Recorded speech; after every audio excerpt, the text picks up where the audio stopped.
Kalimat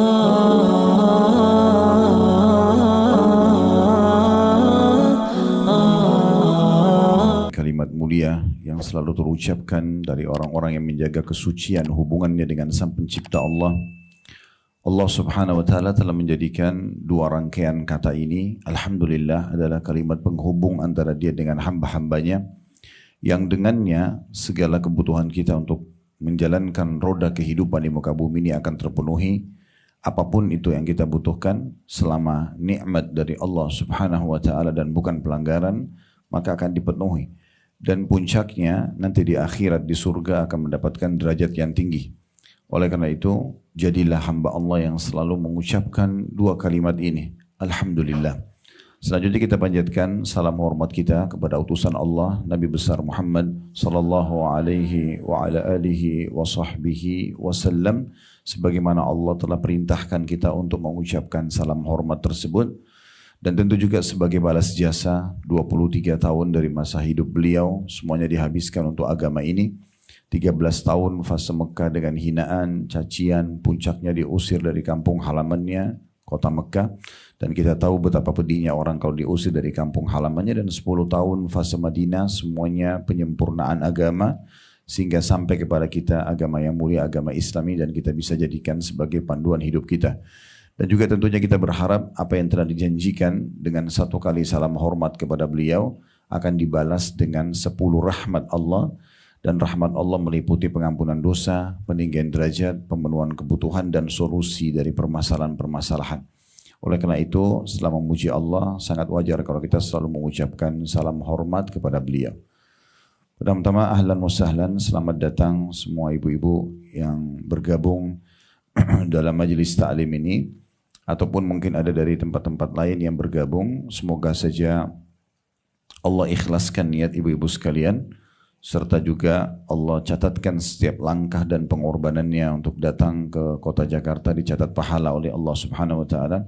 Semua kebutuhannya dunia dan akhirat dipenuhi dan dimudahkan. Siapapun yang sedang sakit semoga disembuhkan, yang sedang terlilit utang dilunasi utangnya, yang sedang punya masalah semoga Allah selesaikan permasalahannya, dan semoga Allah panjang umurkan di atas ketaatan, kesempurnaan iman dan amal saleh. Serta semoga juga Allah sebagaimana pertemukan dan satukan kita dalam majlis ilmu ini, semoga juga disatukan di surga firdausnya tanpa hisab. Allahumma amin. InsyaAllah kita ikhlaskan niat kita, saya sebagai pengisi materi dan juga ibu-ibu yang hadir, karena memang majlis ilmu majlis yang mulia. Kata Nabi SAW dalam sebuah hadis yang sahih, siapa yang keluar niatnya tulus karena ingin menuntut ilmu, maka akan diberikan pahala haji lengkap. Jadi kalau kita tahu berapa beratnya dan besarnya biaya haji dan waktu yang harus diluangkan, sebenarnya bisa didapatkan dengan rutin hadir di majelis ilmu.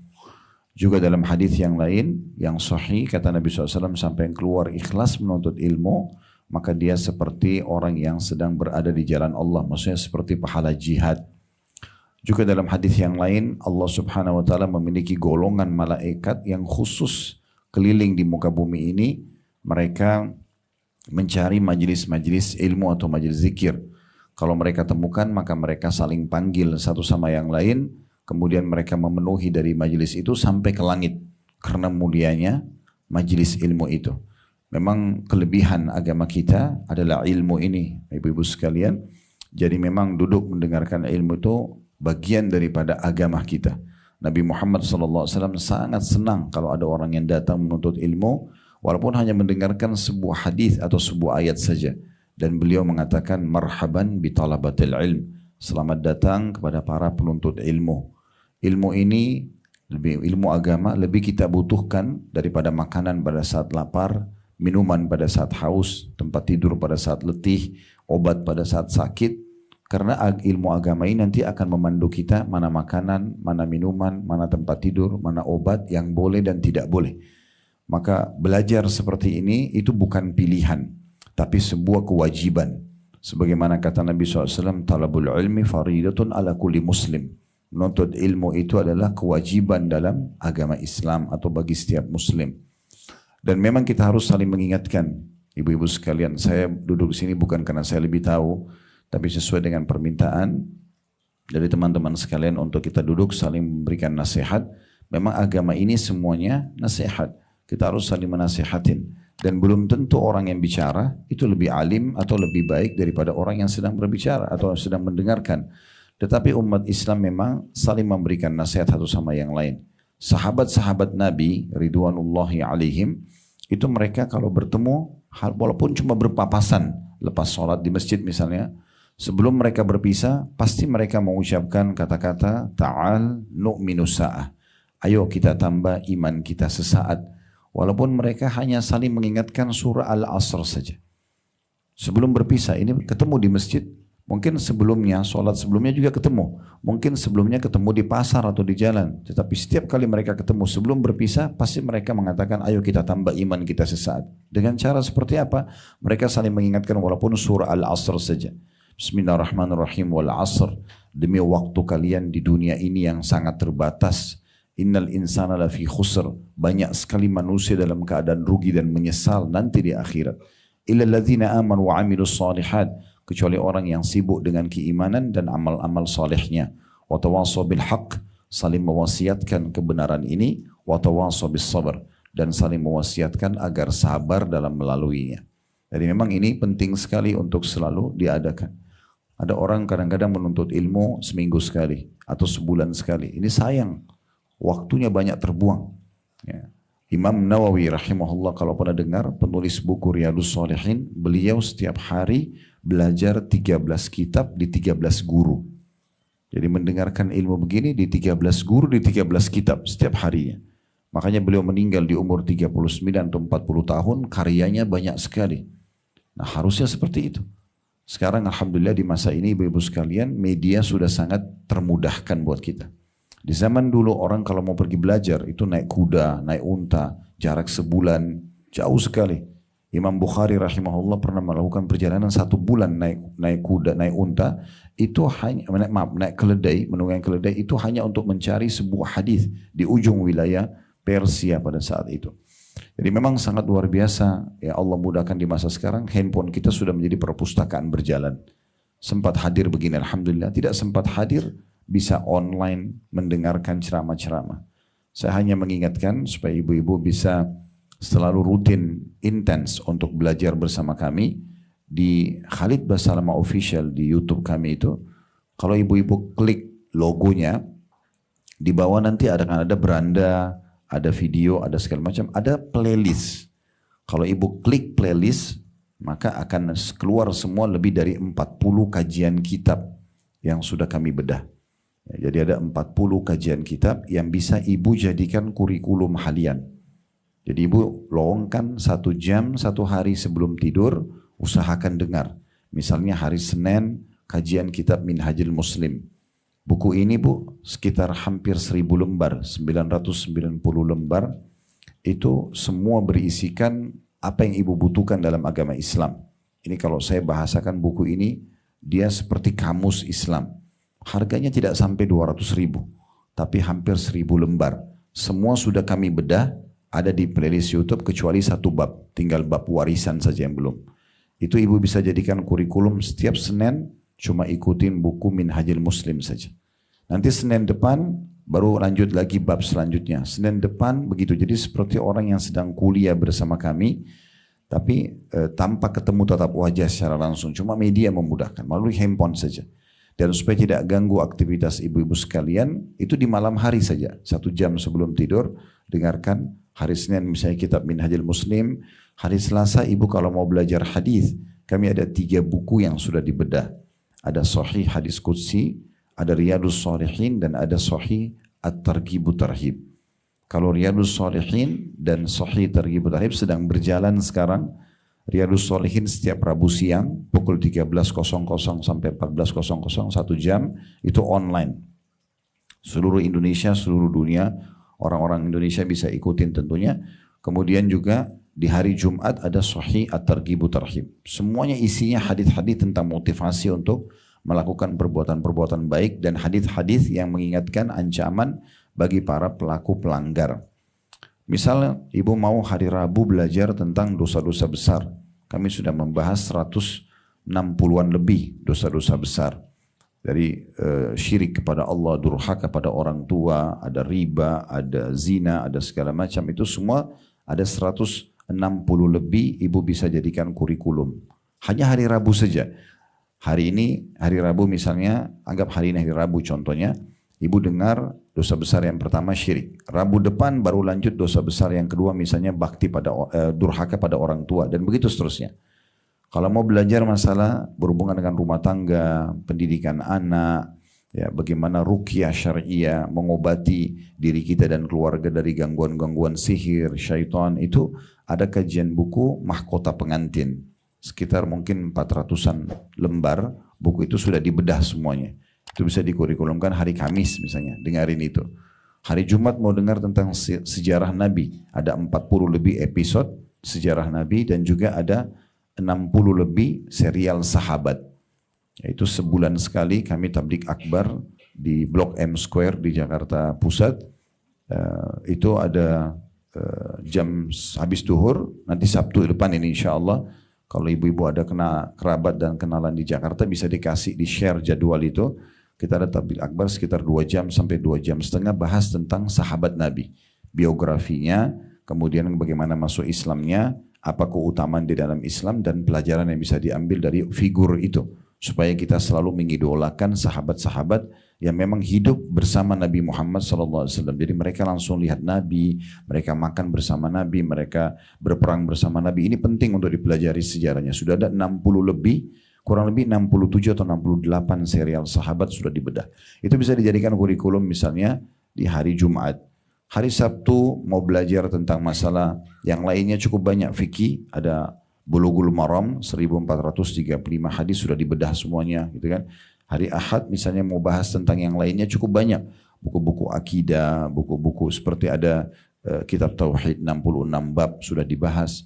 Ibu mau belajar tentang surga dan neraka, itu ada buku kecil mungkin 20 ribuan atau sekian harganya, 30 ribu lah mungkin maksimal ya. Bukan tulisan saya, tulisan salah satu syekh di Saudi, itu bukunya judulnya Rasulullah SAW cerita tentang surga dan neraka. Ada 30 bab tentang surga, 33 bab tentang neraka. Itu ibu bisa dengarin di hari Ahad misalnya. Nah itu rutin, jadi seperti orang yang kuliah, cuma bedanya tidak ada ijazah, tidak ada ujiannya saja. Daripada kita dengarin ceramah, kemudian tidak sistematis, tidak ada rujukannya, tidak kontinu, maka kan kita seperti berserakan informasi itu. Nah ini bisa dikurikulumkan. Saya berapa kali ketemu sama banyak jemaah, termasuk kemarin waktu kami diundang di Amerika oleh orang-orang kita di sana, ada satu bapak bilang sama saya, Ustaz ini saya rutin dengarin ceramahnya. Terus dia liatin di handphonenya, memang penuh ceramah-ceramah kami, cuman yang diambil yang 2 menit, 1 menit, memang banyak. Ini sayang, ini cuma sekedar untuk di-share. Dengar sebentar di share. Ini belum belajar. Kalau mau belajar duduk 1,5 jam, 1 jam dengarin sehingga tuntas 1 bab, nanti pindah ke bab depannya. Nanti akhirnya ibu sadar atau tidak sadar 5-6 tahun ke depan sudah menyelesaikan buku yang sedang dibedah itu. Nanti bisa pindah ke buku lain. Itu tadi kalau 1 pekan ibu 1 hari 1 buku berarti cuma menghabiskan 7 buku. Sementara di playlist YouTube kami itu ada 40 lebih buku yang sudah dibedah. Itu gratis. Cuma tinggal modal mau atau tidak mau saja. Maka jangan sia-siakan kesempatan untuk belajar. Baik, karena kita sangat dekat dengan bulan Ramadan di depan mata. Jadi memang kita sedang membahas rahmat Allah subhanahu wa ta'ala di bulan Ramadan. Kalau kita masih diberikan umur, ibu-ibu sekalian, untuk bisa meraih Ramadan, maka raih baik-baik. Ya. Betul-betul Ramadan itu kalau ada baunya, dia sangat wangi. Kalau ada wujudnya, dia sangat indah. Ya, dia akan penuh dengan cahaya.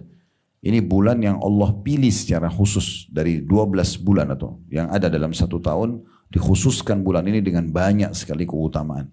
Sebagaimana Allah telah memilih Jibril, Mikail, Israfil dari kalangan malaikat menjadi pemimpin para malaikat dari sekian miliar jumlah malaikat, juga dipilih 25 nabi dan rasul dari kalangan manusia dan mengerucut ada ulul azm, nabi pilihan ada 5, Nuh, Ibrahim, Musa, Isa dan Muhammad alaihi wassalatu wassalam, dan mengerucut lagi ada 1 pemimpin seluruh manusia, Nabi Muhammad alaihi wassalatu wassalam.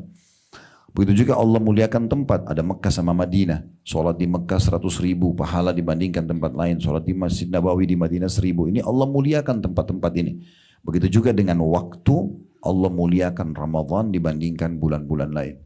Ulama mengatakan, ibu-ibu sekalian, kalau seandainya ada orang mati sekarang, kemudian dihidupkan kembali, dan disuruh pilih, silakan pilih satu hari. Dari 365 hari satu tahun, kira-kira untuk supaya hidup lalu meninggal lagi. Dia akan pilih Ramadan. Karena banyaknya keutamaan di bulan Ramadan. Ya. Kalau seandainya orang-orang yang sudah mati di kuburan yang sering kita lewatin, yang kita lihat gundukan tanah dan batu nisan itu bisa berbicara, pasti mereka akan menyampaikan bahwasanya maksimalkan waktu kalian. Ya, kalau kalian masih bisa diberikan hidup.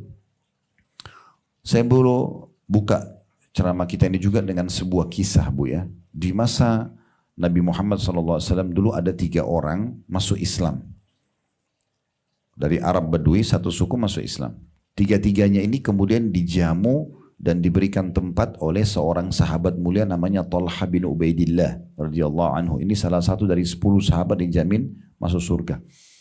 Talha ini kemudian bercerita, dia bilang dari 3 orang ini, yang pertama ikut berperang, jihad, terus terbunuh mati syahid. Berjalan waktu, jedah cuma sepekan atau beberapa hari, orang yang kedua ikut juga berperang, mati syahid. Tinggal 1 orang. Berjalan waktu beberapa saat, dengan takdir Allah, dengan hikmah Allah, yang ketiga ini mati juga, Bu, tapi matinya tidak mati syahid. Lalu Talha bin Ubaidillah, Allah mimpikan, rupanya 3 orang ini diperlihatkan, yang paling di belakang berdiri, dan fasilitasnya bagus, tapi tentu masih lebih bagus orang yang ada di depannya, itu yang mati syahid pertama. Kemudian di depannya ada orang mati syahid yang kedua, yang paling depan, yang paling bagus balasannya, itu justru orang yang mati terakhir yang tidak mati syahid. Lalu Talha penasaran, kok bisa orang yang mati biasa ngalahin kedudukannya orang yang mati syahid. Maka setelah selepas sholat subuh, beliau datang kepada Nabi SAW dan bertanya, mengatakannya, Rasulullah, saya mimpi begini. Bagaimana penjelasannya? Supaya saya tidak penasaran. Kok bisa orang yang mati biasa di atas ranjang mendahului dan mengalahkan derajatnya orang yang mati syahid? Maka kata Nabi SAW, wahai Talha, kenapa kau heran dengan kejadian tersebut? Bukankah dia telah mengungguli kedua temannya dengan beberapa hari hidup dan dia mengerjakan perintah-perintah Allah? Maksudnya yang mati biasa itu sempat sholat berapa hari, sempat puasa berapa hari, sempat baca Quran berapa hari. Itu aja sudah cukup mengalahkan pahala dan derajat orang yang mati syahid sebelumnya. Ada kejadian yang mirip ini di masa Nabi Muhammad SAW. 2 orang bersahabat umurnya hampir sama. Yang satu mati syahid, kemudian yang satu lagi meninggal seminggu saja, Bu, selisihnya. Seminggu kemudian dia meninggal, tapi matinya mati biasa. Lalu Nabi Muhammad SAW setelah mensolati jenazah yang kedua yang mati biasa, beliau bilang kepada orang-orang sebelum mengantar jenazah itu, kira-kira menurut kalian bagaimana kedudukan orang ini dibandingkan temannya yang meninggal mati syahid pekan lalu? Maka semua bilang spontan, ya Rasulullah, semoga saja jenazah ini sekarang bisa meraih derajat temannya itu karena persahabatannya. Maksudnya apa? Pastilah yang mati syahid pekan lalu lebih baik derajatnya. Semoga ini karena bersahabat sama itu, ini bisa diangkat ke derajatnya yang itu. Gitu. Maka Nabi SAW mengatakan, ketahuilah demi zat yang jiwaku dalam genggamai, maksudnya demi Allah, ini yang baru kita solati, derajatnya di surga lebih tinggi daripada yang mati syahid pekan lalu seperti langit dan bumi. Karena dia sempat tambah sholat 1 minggu saja. Dia sempat puasa 1 minggu, dia sempat zikir 1 minggu, itu saja. Berarti kalau kita masih diberikan umur oleh Allah, itu mahal sekali.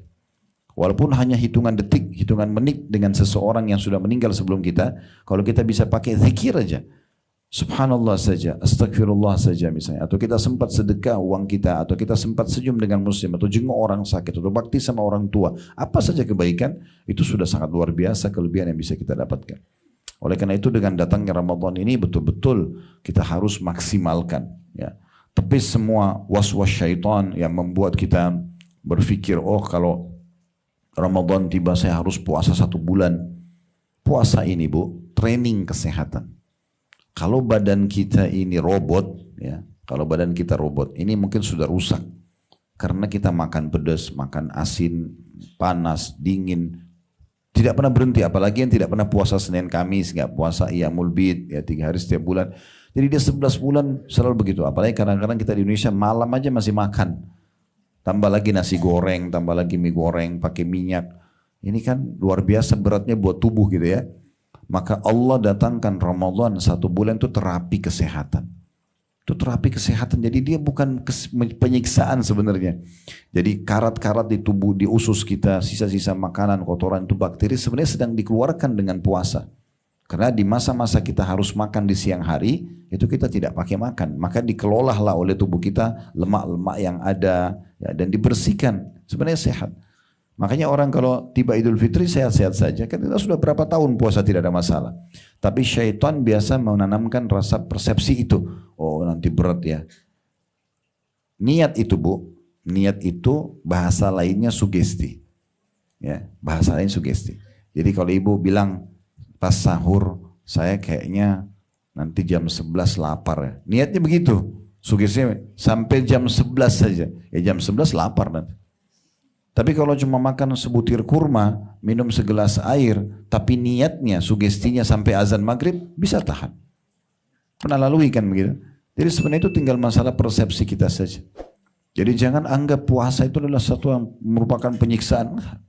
Itu terapi. Dan di masa kita sekarang sudah cukup banyak terapi-terapi kesehatan untuk orang diet. Itu kan justru dengan puasa. Ya, itu. Mereka puasa. Bahkan orang non-muslim sekarang banyak sekali melakukan puasa-puasa. Mereka tidak makan 12 jam, ada yang 15 jam gitu. Demi untuk menjaga kesehatannya. Islam sudah datang mengajarkan kita itu. Dan semua syariat Allah Subhanahu wa taala itu baik sekali. Sangat baik. Semuanya baik. Tidak ada satupun dalam syariat Allah ini yang tidak baik. Saya sedikit tambahkan tapi kasusnya beda dengan puasa. Di Eropa, Bu, diadakan penelitian karena mereka kasih anak 18 tahun sudah bebas ya. Dia boleh minum khamar, dia boleh seks bebas. Itu di Eropa sudah biasa dan di Amerika. Sehingga terjadi kerusakan di generasi muda mereka itu yang mereka sendiri prihatin. Mereka mengeluarkan miliaran dolar hanya untuk meneliti bagaimana caranya memberhentikan anak-anak muda mereka yang sering sempoyongan di pinggir jalan, setiap malam mabuk, habis semua ditinggalkan prestasi sekolahnya, pekerjaannya terbengkalai hanya karena sering mabuk. Karena mereka sudah boleh mabuk di umur 18 tahun. Mereka adakan penelitian terus saja. Mereka tidak tutup khamarnya. Harusnya kalau khamar ditutup kan selesai. Tapi mereka biarin aja. Karena itu dianggap kebebasan. Ya udah, dibiarin. Jadi mereka pikir gimana caranya nih supaya bisa berhenti. Sampai akhirnya beberapa tahun lalu ada 2 orang dokter dari Rusia. Itu menemukan ternyata ada urat-urat saraf di punggung manusia. Itu pengaruhnya ada dengan ketagihan. Maka 2 dokter ini mengadakan penelitian dengan cara menggunakan tongkat atau alat pukul untuk memukul punggung orang-orang yang mabuk. Itu hitungannya antara 60 sampai 80 kali. Dan sekarang di Rusia klinik mereka itu hampir setiap hari penuh orang yang mau terapi kehilangan ketagihan minuman keras ya. Dicambuk bayarnya $100 satu kali terapi. Islam datang mengajarkan apa? Kalau pemabuk bagaimana dihukum? Dicambuk. Islam datang bukan dirajam. Kalau rajam orang berzina. Kalau orang mabuk itu dicambuk. Dicambuk 40 kali. 40 derah ya. Punggungnya. Ternyata itu ada hikmahnya. Yang kita ingin titik beratkan, semua yang Allah perintahkan itu Bu pasti baik. Semua yang Allah larang itu pasti buruk. Allah suruh kita amanah, tanggung jawab, bakti sama orang tua, jenguk orang sakit, bantu orang susah. Semuanya baik-baik. Yang tidak baik, bohong, menipu, menggunjing, memfitnah, mencuri, membunuh, semua tidak boleh. Berarti orang itu kalau ngikutin agama ini sebenarnya jadi bagus hidupnya. Kan gitu. Nah di antaranya tadi masalah puasa. Jadi ini sebenarnya bulan yang sangat luar biasa karena memang dia terapi kesehatan di antaranya. Baik, bulan Ramadan ini ya, ibu-ibu sekalian adalah bulan yang memang setiap kali mau datang Nabi SAW selalu menyampaikan ya, kepada para sahabat agar mereka menyambut Ramadan dengan baik. Ya, di dalam sabda beliau, sungguhnya telah datang kepada kalian bulan Ramadan, bulan yang penuh dengan keberkahan. Dalam riwayat lain, rahmat. Ya. Keberkahan itu apa maksudnya? Kecukupan. Allah cukupi kebutuhan kita di bulan Ramadan. Mungkin dengan sedikit buka puasa, sedikit makan sahur, udah cukup. Waktu kita lebih panjang. Karena biasanya yang kita pakai makan siang, sekarang kita tidak pakai makan siang. Kita lebih banyak aktivitas. Dan bulan Ramadan, dengan kita tidak sibuk dengan makanan dan minuman itu sebenarnya kita bisa lebih banyak beraktivitas. Nah seperti itu ya. Awal disyariatkannya bulan Ramadan itu tahun 2 Hijriah. Jadi di masa Mekah itu belum ada puasa Ramadan. Bulan Ramadan ada, tapi belum ada perintah puasa. Itu diperintahkan tahun 2 Hijriah. Tahun 1 Hijriah Nabi pertama hijrah ke Madinah itu belum ada puasa Ramadan. Tahun kedua. Dan di saat itulah disyariatkannya perang Badr. Dan sahabat-sahabat Nabi lagi pergi berperang, itu ada yang puasa. Puasa tidak menghalangi mereka untuk beraktivitas. Kembali saya bilang tadi tergantung sugesti kita, niat kita. Kalau kita niat insya Allah baik, maka akan jadi baik. Gitu. Nah bulan Ramadan ini, bulan di mana kita harus memperbanyak ibadah kepada Allah Subhanahu Wa Taala, dimulai dari membaca Al-Quran. Tentu yang wajib-wajib dulu ya, itu jelas sholat, sudah bisa lagi didiskusikan, karena itu sudah pasti. Sekarang tinggal ibu tingkatkan kualitasnya. Kalau biasanya dengar azan masih aktivitas, sekarang Ramadan tingkatkan kualitasnya. Udah sebelum azan sudah wudu, begitu azan sudah tinggalkan semua aktivitas sholat. Nah itu kita tingkatkan kualitas ke situ. Kemudian kita masuk hal-hal yang disunnahkan, misal seperti membaca Al-Quran. Nah ini baca Al-Quran memang harus ibu jadikan program utama selama Ramadan. Dan Al-Quran memiliki 4 hak dari kita. Yang pertama ibu baca. Baca berurut ya. Mulai dari surah nomor 1 Al-Fatihah, surah nomor 2 Al-Baqarah, surah nomor 3 Al-Imran, surah nomor 4 An-Nisa, surah nomor 5 Al-Ma'idah, Al-An'am, terus gitu ya, Al-Anfal, Al-A'raf, terus sampai surah nomor 114 yaitu An-Nas. Ya. Jadi ibu urut baca sampai selesai ulang lagi. Itu hak pertama Al-Quran. Dan kata Nabi SAW, Iqra'ul Quran fa innahu ya'ti yawmal qiyamatu syafi'an di ashabi. Bacalah Al-Quran karena dia akan jadi penolong bagi pembacanya pada hari kiamat.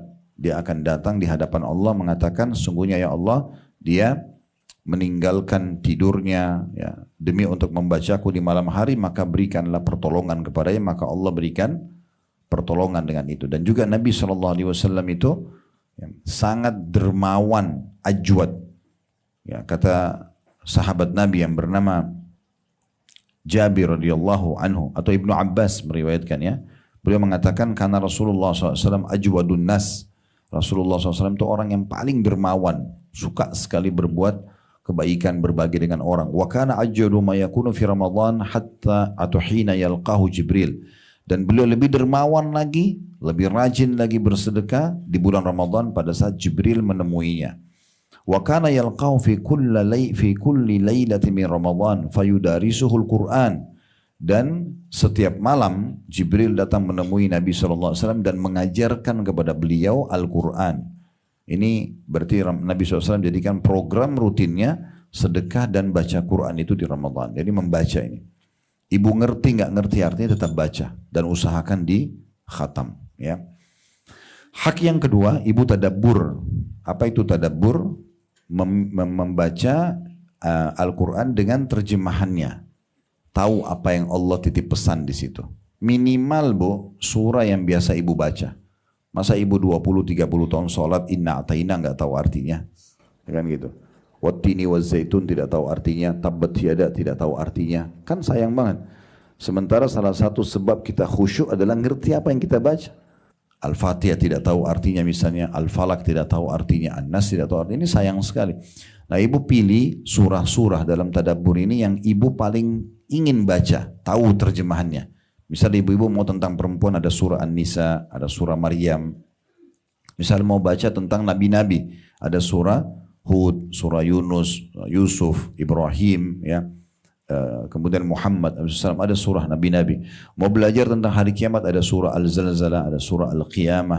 Mau belajar tentang misalnya hewan-hewan ada surah Al-Baqarah, sapi betina, Al-Ankabut, laba-laba, ada An-Naml, semut, ada Al-Fil, gajah. Kenapa Allah namakan dengan nama-nama hewan? Itu kan bisa kita belajar. Nah ini ibu tadabbur namanya. Nah jadi kalau tadabbur tidak harus berurut. Kayak tadi kalau kita baca. Dari surah pertama Al-Fatihah sampai An-Nas itu. Tapi ibu bisa pilih surah mana yang ibu suka. Kemudian ibu mulai membaca ayatnya sama terjemahannya. Ini cara tadabbur. Kemudian yang ketiga adalah haknya ibu hafal. Dan kalau tadabbur itu bisa 10 ayat per hari. Kalau 10 ayat per hari ini berarti ibu bagi habis subuh 2 ayat, habis duhur 2 ayat, asar 2 ayat, maghrib 2 ayat, 3, isya 2 ayat. Berarti 10 ayat per hari. Al-Quran itu 6.200 sekian ayat. Ya. 6.000 sekian ayat intinya. Nah kalau ibu baca 10 ayat per hari, anggap di Ramadan nanti mulai dari hari pertama, dan puasa kita 30 hari, berarti 10 kali 3, 30 itu berarti ada 300 ayat. Ya. Ibu sudah tadabbur, sudah baca dengan terjemahannya. Oh tahu apa yang Allah pesankan di situ. Kalau itu ibu lanjutkan setelah Ramadan 1 tahun ke depan, berarti 12 bulan ya, sampai Ramadan akan datang misalnya, berarti 300 ayat 1 bulan dikali 12 itu 3.600 ayat. Kurang dari 2 tahun ibu sudah selesai tadabbur semua ayat-ayat Al-Quran. Itu bagus sekali ya. Kemudian yang ketiga haknya adalah menghafal Al-Quran. Mulai sekarang ibu coba tambah hafalannya, ditambah ya, jangan surah-surah itu terus ya. Ditambah hafalannya, dan jangan selalu benarkan bisikan syaitan, oh saya sudah berumur kayaknya saya susah menghafal. Itu kan sugestinya negatif. Berapa banyak orang yang hafal Quran di umur 60 tahun, 70 tahun, mereka hafal Quran. Tidak ada yang menghalangi, yang penting mulai dulu. Mulai dulu, nanti bagaimana Allah sempurnakan itu biar Allah kasih taufiknya. Yang penting kita mulai dulu. Saran saya, kalau ibu mau mudah, ibu seperti tadi tadabbur. Hafal 1 hari 10 ayat saja. 2 ayat habis subuh, 2 ayat habis duhur, 2 ayat habis asar, 2 ayat habis maghrib, 2 ayat habis isya. 10 ayat per hari, ibu pakai, dibaca pada saat sholat. Kan gitu. Rakaat pertama 5 ayat, rakaat kedua 5 ayat. Besok tambah lagi. Kalau ibu baca misalnya di sholat subuh, kalau ibu tidak sholat di masjid, misalnya ibu sholat di rumah, rakaat pertama 5 ayat, rakaat kedua 5 ayat. Nanti sholat duha, 2 rakaat misalnya. Rakaat pertama 5 ayat, rakaat kedua 3. Ibu ulangin terus tuh. Nanti sholat qobliyah duhur, di sholat duhur, di ba'diyah duhur, qobliyah asar, di sholat asar, qobliyah maghrib, di sholat maghribnya, ba'diyah maghrib, qobliyah isya, isyanya, ba'diyah isya, sholat tahajudnya diulang-ulangi 10 ayat itu dihafal di luar kepala itu. Besok tambah 10 ayat lagi, sama diamalkan. Nah sama tadi hitungannya, kalau ibu hafal 10 ayat per hari, di Ramadan nanti ini, berarti kalau kali 30 dalam 1 bulan ibu dapat 300 ayat. Ya, Al-Baqarah aja cuma 286 ayat, berarti seperti ibu sudah bisa hafal Al-Baqarah 1, itu kan luar biasa. Ada upaya untuk itu ya. Nah sama kasusnya, kalau ibu lakukan setelah Ramadan, bulan Syawal, bulan Zulqa'dah, bulan Zulhijjah, terus ibu hafal 10 ayat per hari, berarti 1 tahun 3.600 ayat, kurang dari 2 tahun ibu bisa hafal 30 juz, gitu kan. Yang terakhir, yang keempat adalah mengamalkan isi Al-Quran. Jadi ini memang bulan saatnya kita untuk ya, mempelajari dan mendalami Al-Quran melalui 4 hal tadi. Ya. Dan orang yang terus melakukan ini, kata Nabi SAW, Al-mahiru bil-Qur'ani ma'as safaratil kiramil bararah. Orang yang mahir dalam Al-Quran, bacaannya, dia merenungi maknanya, dia perbanyak hafalannya, dia praktikin dalam hidupnya, maka mereka akan bersama dengan para malaikat-malaikat yang mulia, kedudukannya maksudnya. Walladhi yaqra'ul Qur'an wa yatata'ta'u fihi wa huwa 'alaihi syaqun lahu ajran. Orang yang baca Al-Quran tapi dia terbata-bata, cuma terus saja dia berusaha belajar, maka pahalanya double, 2 kali. Pahalanya double. Bulan Ramadan ini juga yang kedua yang kita bisa ambil faedah yang besar dan rahmat Allah di Ramadan itu adalah bulan di mana kita puasa. Tadi sudah saya jelaskan, puasa itu adalah training sebenarnya kesehatan ya. Dari sisi kesehatannya, tapi dari sisi agama, puasa ini Bu adalah ibadah yang paling besar pahalanya. Tidak ada yang mengalahkan dari sisi angka balasan pahala, tidak ada yang mengalahkan puasa. Sebagaimana hadis Nabi SAW, kullu amal ibn Adam yudha'af al-hasanatu asyur amthaliha.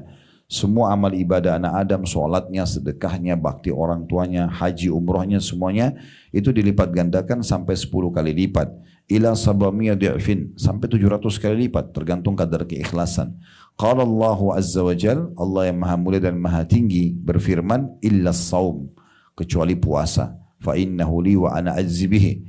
Karena dia milikku dan aku akan balas langsung. Berarti kalau ibadah lain bisa 700 kali lipat, nah kalau puasa bisa lebih besar lagi. Karena memang Allah mengatakan itu milikku, aku akan balas langsung. Yadha'u syahwatahu wa ta'amahu min ajli. Karena dia meninggalkan syahwat dan makanannya karena aku. Ibu bisa mendapatkan pelipat gandaan banyak amal ya, dengan cara mengikhlaskan niat dan mengemas ibadah itu. Jadi makin kita tulus, makin bagus. Kayak misalnya tadi ibu ikut di sini. Kalau ada yang ikut mungkin karena hanya ajakan temannya, hanya karena meramaikan seremoni saja atau testimoni cuma mau tes-tes, enak gak sih ikut pengajian misal contoh. Diubah niatnya. Jangan karena itu. Memang karena Allah dan Rasulnya. Karena ini perintah agama maka dapat pahala gitu kan. Nah makin ikhlas kita makin besar kadar pahalanya. Terus yang kedua itu kemasannya. Beda pahalanya bu. Orang yang bangun tengah malam, kemudian dia pikir, udah saya sudah bangun jam 3, saya sholat aja deh. Kemudian dia sholat tahajud. Dengan baju dia biasa. Misalnya ibu pakai dasternya, tinggal pakai mukena, terus sholat. Gitu kan. Ibu nggak mandi, nggak apa, cuma wudhu saja, sholat. Dapat pahala, dapat pahala. Tapi ini akan beda pahalanya dengan orang yang sebelum tidur malam, dia udah niat sholat tahajud. Kata Nabi SAW, man hamma bihasanatin walam ya'malha kutiba lahu hasanatun kamilah. Siapa yang niat mengerjakan satu perbuatan dan dia belum mengerjakannya. Ibu baru niat sholat malam tapi belum tahajud. Diberikan satu pahala lengkap. Niat kalau keluar rumah ketemu orang miskin sedekah. Belum sedekah tapi sudah dicatat baginya satu pahala. Fa in amila kutiba lahu asyru adhafi ila sab'mi'atin ila adhafin katsira. Kalau dia kerjakan apa yang dia niatkan itu, dia bangun tengah malam lalu dia sholat, maka akan dicatatkan baginya 10 kali lipat sampai 700 kali lipat. Bahkan kelipatan-kelipatan yang banyak. Berarti dengan menghadirkan niat dan kita ingin mengemas ini ya, kemasannya adalah kita hadirkan niat sebelum tidur. Jadi bukan tiba-tiba kaget malam mau salat tahajud, enggak. Sebelum tidur sudah diniatkan.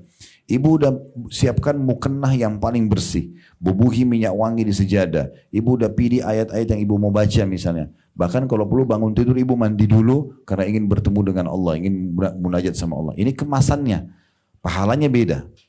Nah sama kalau orang sedekah, beda pahalanya kalau ada orang miskin minta, ibu korek, buka dompet atau lihat korek kantongnya ada dapat uang 5.000 kasih. Dapat pahala, dapat pahala. Tapi beda dengan orang yang memang ibu sudah sisipin. Seseorang yang sudah sisipin uang, lembaran-lembaran baru, ini saya nggak mau pakai belanja, ini khusus sedekah. Disisipin sendiri. Dan sengaja ibu cari orang-orang. Jadi bukan tunggu orang minta. Ibu yang mendatangi orang yang mau ibu berikan sedekah. Ini pahalanya beda karena ada kemasannya. Nah sama dengan puasa Ramadan nanti. Kita dalam Islam bu bisa mendapatkan pahala berlipat-lipat dari ibadah yang kita kerjakan. Gimana caranya? Marketingkan ibadah itu. Saya sholat nih. Misal saya dapat 10 pahala karena saya sholat. Bisa nggak saya dapat pahala 10 yang lainnya? Ini angka 10 contoh saja. Ya, tentu saja bisa. Gimana caranya? Sebelum saya sholat saya ajak. Kirim di grup WA, ayo sholat yuk waktu duhur tinggal 10 menit misal. Atau saya keluar, saya di kantor saya ajak teman-teman, ayo kita sholat yuk sudah masuk waktunya 10 menit lagi misal. Contoh. Lalu dari 100 orang teman-teman di kantor atau di grup itu ada 10 orang aja. Oh iya ya, sudah waktu sholat, dia wudhu, dia sholat. Maka anggap mereka dapat semua 10 pahala. 10 orang ini masing-masing 10 kena sholat. Tapi kita karena marketingkan sholat itu kita ajak orang, kita dapat 10 ditambah 100 pahala mereka. 10 semua kita dikasih tanpa dikurangi dari pahala mereka sedikit pun. Kan itu bagus kan? Kan gitu. Nah sama juga dengan ibadah-ibadah yang lainnya sama. Nah puasa juga begitu.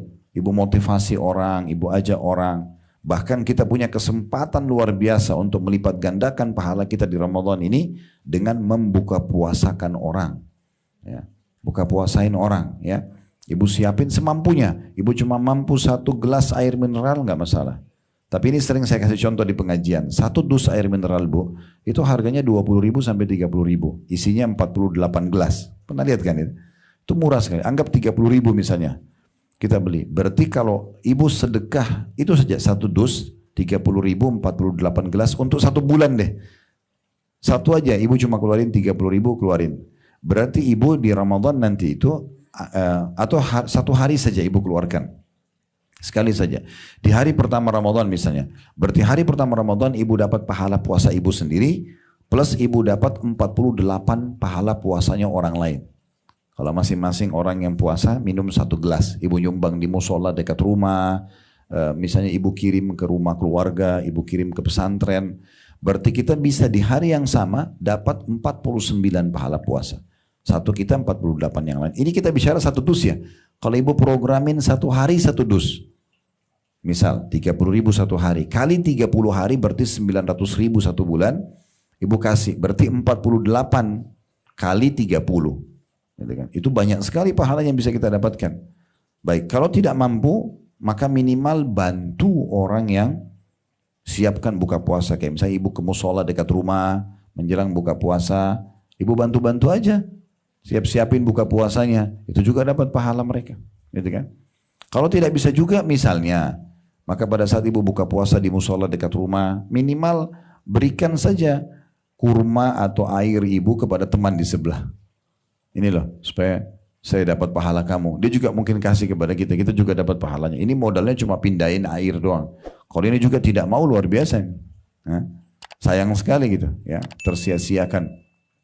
Nah ini bisa kita lipat gandakan. Pernah sahabat mengatakan waktu Nabi SAW mengatakan siapa yang buka puasakan orang lain, dia akan dapat pahala seperti orang yang dibuka puasakan tanpa dikurangi sedikit pun dari pahala mereka. Ada sahabat bilang, ya Rasulullah, enggak semua orang bisa buka puasain orang. Karena di benaknya sahabat ini, buka puasain orang itu mahal. Kayak misalnya kita anggaplah makan makanan nasi campur lengkap 30.000 rupiah mungkin ya. Kita pikir oh itu besar. Padahal sebenarnya tidak harus begitu. Sesuai dengan kemampuan. Kata Nabi SAW, ketahuilah Allah akan berikan pahala ini, buka puasain orang, walaupun orang hanya menyumbang sebutir kurma, atau seteguk air, atau susu yang dicampur dengan air. Artinya semampu kita. Nah ini kesempatan emas di Ramadan, kita bisa dapatkan pahala buka puasain orang. Kalau ibu bisa masak, itu lebih bagus. Ya. Ada pernah hadis Nabi begini bu, kepada istri-istri beliau, istri-istri Nabi. Nabi bilang, nanti yang paling pertama menyusul kalian yang menyusul aku nanti setelah aku meninggal di antara kalian adalah yang paling panjang tangannya. Kata Nabi kepada siapa? Kepada istri-istri beliau. Kata Aisyah radhiyallahu anha, pada saat Nabi SAW meninggal, kami selalu mengukur tangan kami kalau ketemu. Karena siapa yang paling panjang tangannya berarti lebih dulu meninggal menyusul Nabi. Kata Aisyah, terus saja kami lakukan itu sampai Zainab binti Jahash meninggal. Ini istri Nabi namanya Zainab. Pada saat Zainab meninggal kami jadi faham makna daripada hadis itu. Ternyata bukan ukuran tangannya, tetapi sukanya bersedekah. Karena semua istri Nabi suka sedekah, tapi Zainab ini kalau sedekah beda bu. Zainab ini radhiyallahu anha, beliau kalau mau sedekah misalnya baju perang, beliau nggak beli di pasar yang sudah jadi dikasih orang, beliau buat sendiri dari tangannya dikasih. Nah seperti itu. Jadi kalau ibu misalnya mau berikan buka puasa orang, tapi maunya digoreng sendiri, dimasak sendiri, sirupnya, totinya dibuat sendiri, itu lebih besar pahalanya dibandingkan beli jadi. Nah itu semua bisa jadi kemasan-kemasan untuk mendapatkan pahala. Kalau kita hanya bisa untuk suami di rumah, untuk anak juga nggak masalah. Sedikit lebih dikirim ke tetangga di sebelah, intinya selalu berbagi. Karena hitung aja, pokoknya per satu orang ibu kasih buka puasa, berarti dapat pahala dia. Apalagi kalau orang itu orang soleh.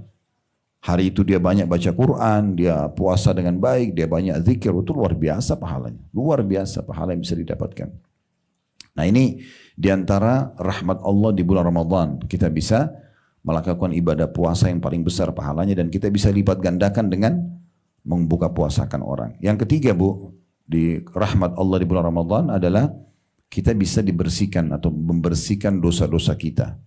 Tapi syaratnya, hadis ini sering kita dengar dari para ustaz dan kiai kita, ya, man shama ramadhana imanan wa ihtisaba ghufira lahu ma taqaddama min dzambi.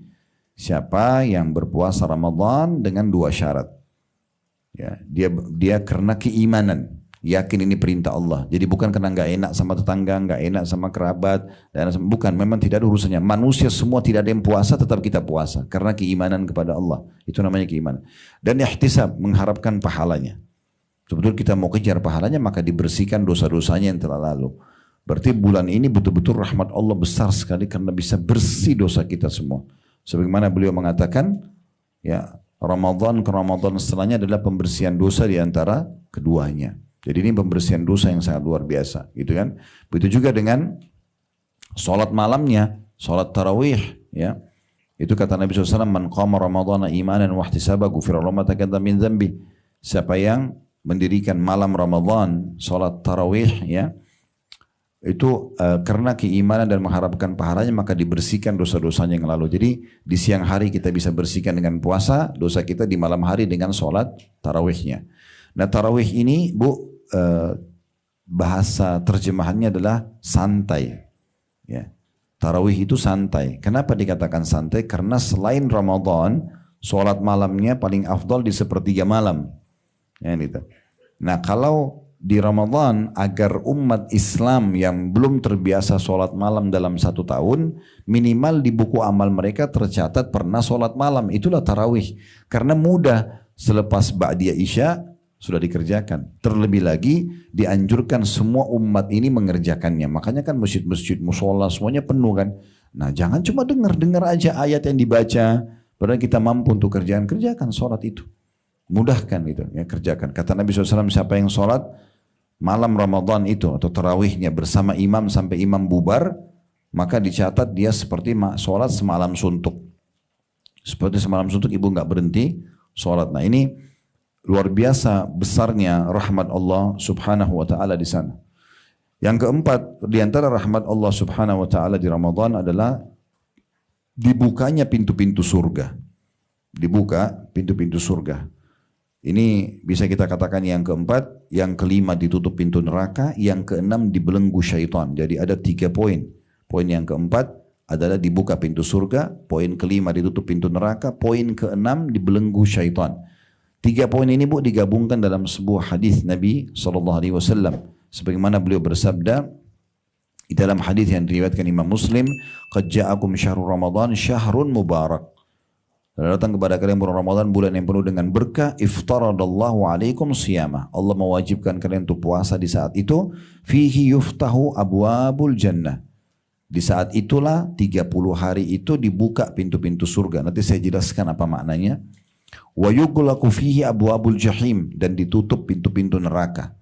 Kemudian wa taghullu fihi syayatin, dan dibelenggu semua syaitan-syaitan. Fihi lailatun khairu min alfi syahr, faman hurima khaira faqad hurim. Dan di bulan Ramadan itu ada malam lebih baik daripada 1000 bulan. Siapa yang terharamkan dari kebaikannya, maksudnya dia tidak bisa meraih kebaikan di bulan Ramadan, maka telah terharamkan dari semua kebaikan. Kalau dia tidak dapat apa-apa di Ramadan, tidak nambah imannya, tidak nambah amal solehnya, berarti dia telah terharamkan dari semua kebaikan. Kalau bulan Ramadan aja semua umat Islam berusaha baik, lalu dia tidak baik, lalu kapan dia mau jadi baik gitu? Baik. Di poin keempat, masalah surga terbuka, maksudnya dibuka pendaftaran Bu. Misalnya ibu lihat ada satu perusahaan, ditulis, ada lowongan kerja, dibuka dari tanggal 1 Januari sampai 31 Januari.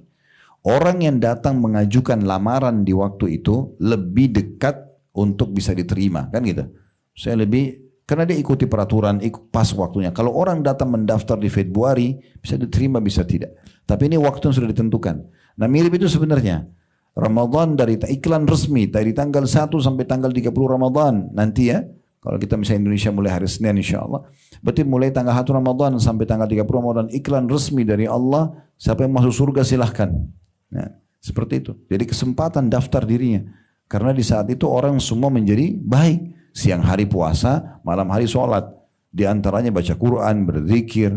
Dan umumnya orang yang puasa itu, kalau dia faham ini ya, dia akan jauhkan dirinya dari noda-noda dosa. Jangan sampai nanti malah dengan dia buat dosa mencoreng ya puasanya. Seperti misalnya gosip orang, berbohong, nonton yang haram dan segala macam, itu bisa membatalin puasa dia.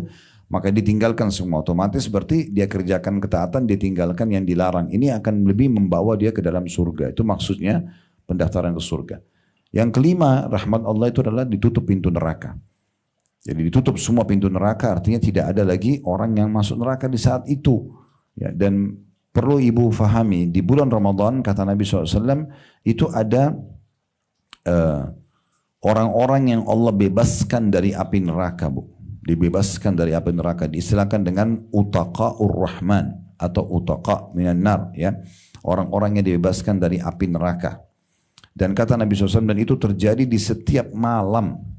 Di setiap malam, dari malam-malam Ramadan. Nah, bisa kita hubungkan dengan tadi rahmat Allah yang kelima di bulan Ramadan, yaitu ditutup pintu neraka. Maksudnya ibu bisa kesempatan mohon kepada Allah agar kita selamat dan dihapus nama kita dari neraka.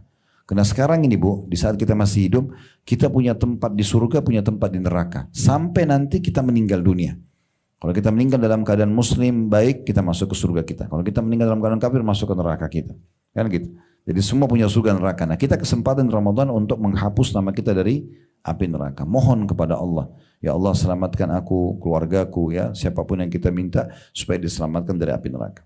Yang keenam, dibelenggu syaitan. Syaitan kita tahu yang menyesatkan manusia.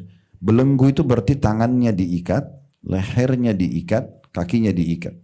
Coba bayangkan Bu, ibu kalau mau lomba lari ya sama seseorang yang jadi rival ibu, tapi di kakinya diikat. Kita nggak usah lari, jalan aja, pasti menang, kan gitu.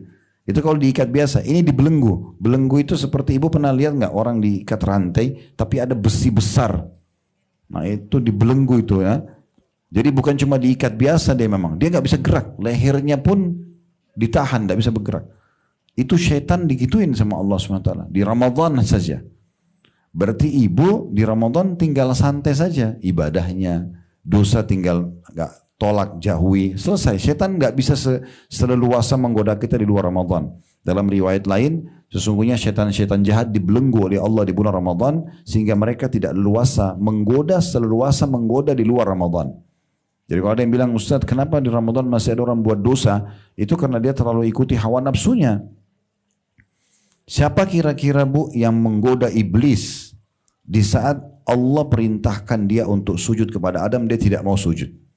Kita kan tahu pemimpin syaitan iblis. Baik, siapa yang goda iblis pada saat itu? Disuruh sujud sama Adam, dia tidak mau. Hawa nafsunya. Dia ikuti hawa nafsunya. Jadi syaitan selalu tunggangi hawa nafsu kita sebenarnya. Itu ada dalam diri kita. Nah itu poinnya gitu kan. Nah syaitan dibelenggu Bu. Dibelenggu sangat luar biasa. Nah saran saya, semoga Allah mudahkan kita mengamalkan. Itu kalau tiba Idul Fitri, berarti jarak kita sama syaitan itu 1 bulan. Jadi kalau kita jalan kaki aja itu 1 bulan. Mungkin dari sini sampai ke Thailand barangkali. Ya. Jauh banget ya jaraknya. Tapi sayangnya banyak di antara umat Islam begitu tiba di dekat garis finish, ya sudah 1 bulan dia berhenti di situ, dia tunggu musuhnya datang. Padahal sebenarnya tinggal jalan saja. Itu Idul Fitri Bu, kita seperti jaraknya sama syaitan 1 bulan, jauh sekali. Jangan lagi setelah itu pelatihan-pelatihan yang sudah Allah berikan kita di Ramadan ini, lalu kita sia-siakan 1 bulan dilatih puasa, nggak lagi puasa sunnah. Sayang sekali kan. Padahal Nabi bilang, siapa yang puasa Ramadan sebulan penuh, diikuti 6 hari saja dari bulan Syawal, sama pahalanya puasa 1 tahun. 6 hari ringan sekali, apalagi tidak harus berurut-urut. Bisa kita cicil, ya hari Senin dan Kamis, bulan Syawal, itu dilengkapkan dengan bulan Ramadan, berarti sama dengan puasa 1 tahun. Ibu bayangkan 365 hari ibu puasa tidak berhenti. Kan itu berat. Tapi Allah mudahkan dengan 1 bulan Ramadan tambah 6 hari saja dari bulan Syawal. Tapi banyak orang begitu lebaran sudah Alhamdulillah. Alhamdulillahnya ini bukan pada tempatnya. Bukan Alhamdulillah karena saya sudah terbiasa puasa, terbiasa sholat malam, siap praktek ini. Bukan. Alhamdulillah tidak puasa lagi.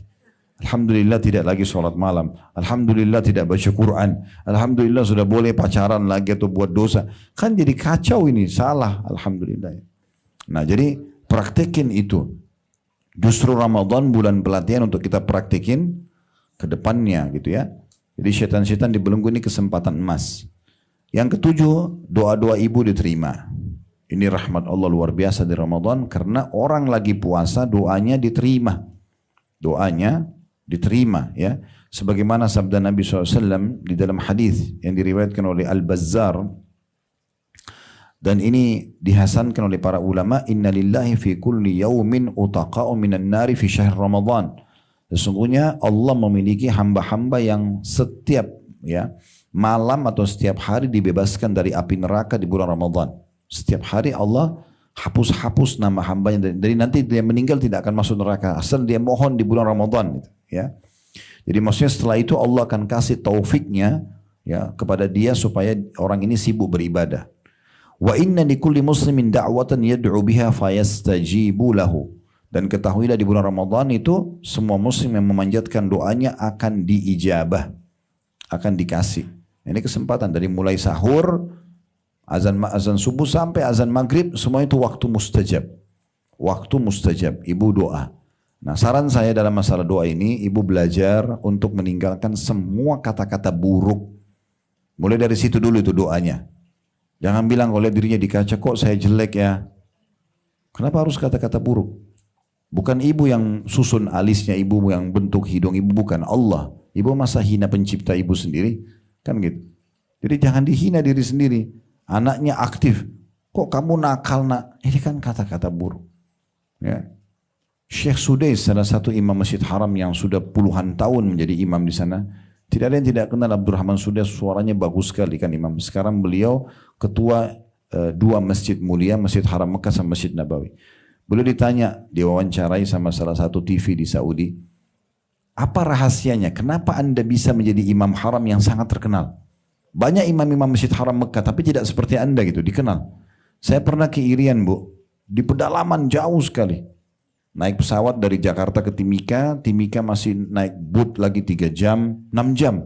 Ke daerah Atsi kalau tidak salah namanya di sana jauh. Di sana ada satu masjid pinggir sungai, jauh sekali perjalanan, itu ada diputar Al-Quran menjelang sholat, suaranya Syekh Sudais. Saya sampai pikir, ini kalau Syekh Sudais tahu suaranya dilantunkan pun di tengah-tengah hutan, mungkin beliau bisa menangis nih, luar biasa. Tapi intinya waktu ditanya bu, apa rahasianya? Dia bilang doa ibu saya. Terus ditanya lagi, memang apa doa ibu? Ibu anda doanya apa? Dia bilang, saya waktu kecil kalau saya nakal, aktif sekali, maka ibu saya selalu mengatakan, pergilah ke Masjid Haram, semoga kau jadi imam haram.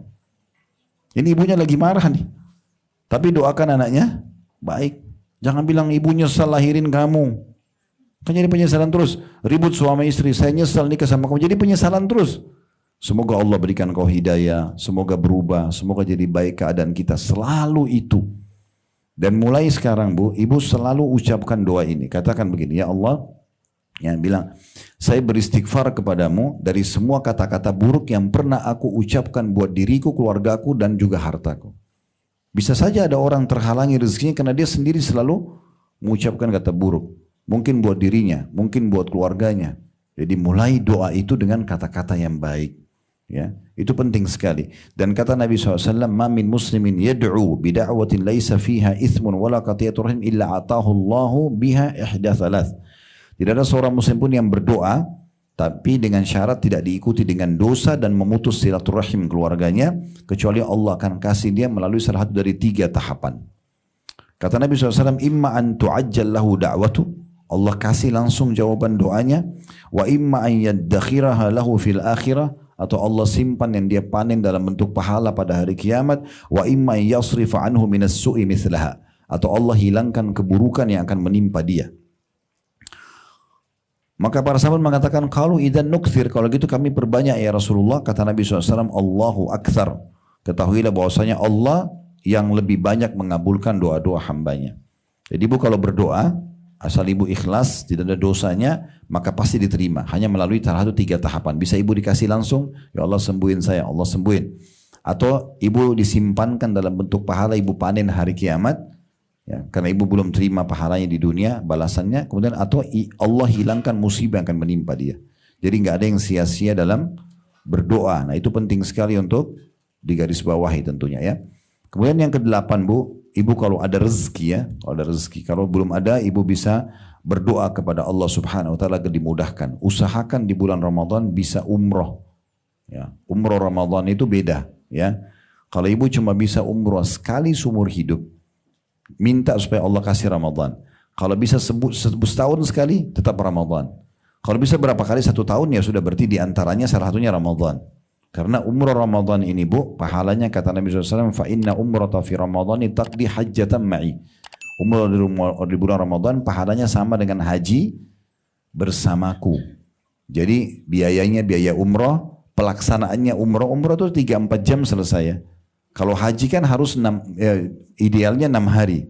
Tanggal 8 Zulhijjah sampai 13 Zulhijjah. Tapi pahala haji ibu bisa dapatkan dengan umrah di bulan Ramadan. Ini hanya terjadi di Ramadan saja. Nah kalau tadi saya bilang kalau belum mampu, maka ibu niatkan saja supaya Allah mudahkan satu waktu. Kita sebenarnya tergantung orderan kita bu, sama Allah. Minta, ya Allah kasih, merengek. Allah itu mau kita manja. Dan jangan satu kali dua kali. Terus merengek sama Allah, minta dimudahin haji, minta dimudahin umrah, minta dimudahin apa. Minta sama Allah. Jangan pernah berhenti minta sampai Allah kasih. Allah itu sangat baik.